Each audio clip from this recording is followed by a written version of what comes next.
歡迎大家返到嚟漂流書室，我係咕嚕。小朋友，你有冇諗過，如果你得10幾歲，你就開始去管理一間大公司，又或者保護一個大家庭，你會唔會驚啊？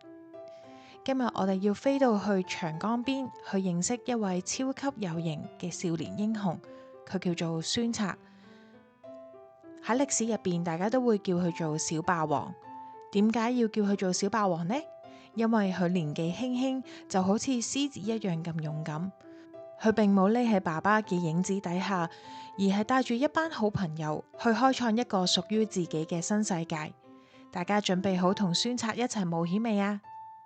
孫策嘅爸爸叫做孫堅，係一位老英雄。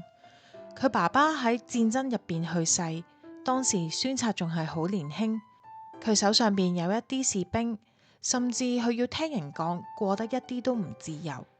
但係佢心裏邊一直記住爸爸嘅話，一定要守護家鄉，建立一個大家平安生活嘅地方。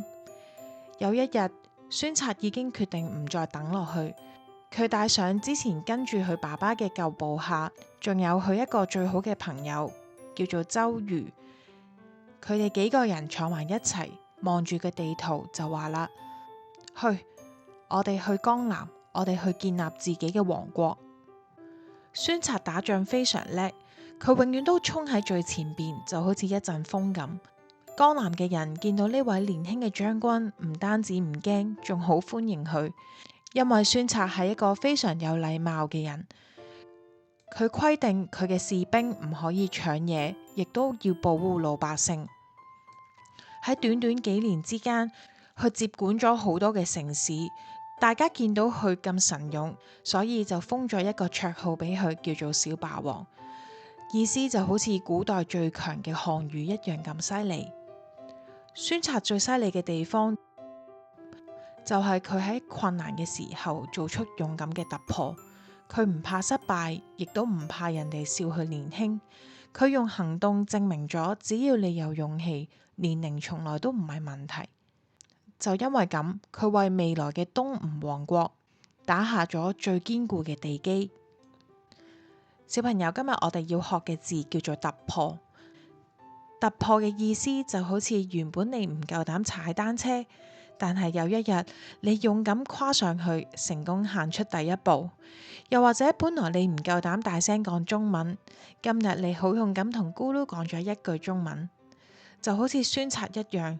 佢突破咗原本其他人俾佢管束嘅生活，勇敢去建立佢自己嘅事業。各位爸爸媽媽，喺海外生活嘅小朋友，成日都會遇到學習文化同埋學習語言嘅障礙。我哋可以同小朋友講，就好似小霸王孫策一樣，只要你勇敢去嘗試新嘅事物，就能夠突破自己，見到最美麗嘅風景。下一集我哋又要返到去曹操嘅公司。喺嗰度有2位全中國最大嘅人物一齊坐低飲茶傾偈。曹操要問劉備一個非常有深度嘅問題，佢問劉備：你覺得邊一個先係真正嘅英雄？呢一幕就係好出名嘅煮酒論英雄。我係咕嚕，下次再見，拜拜。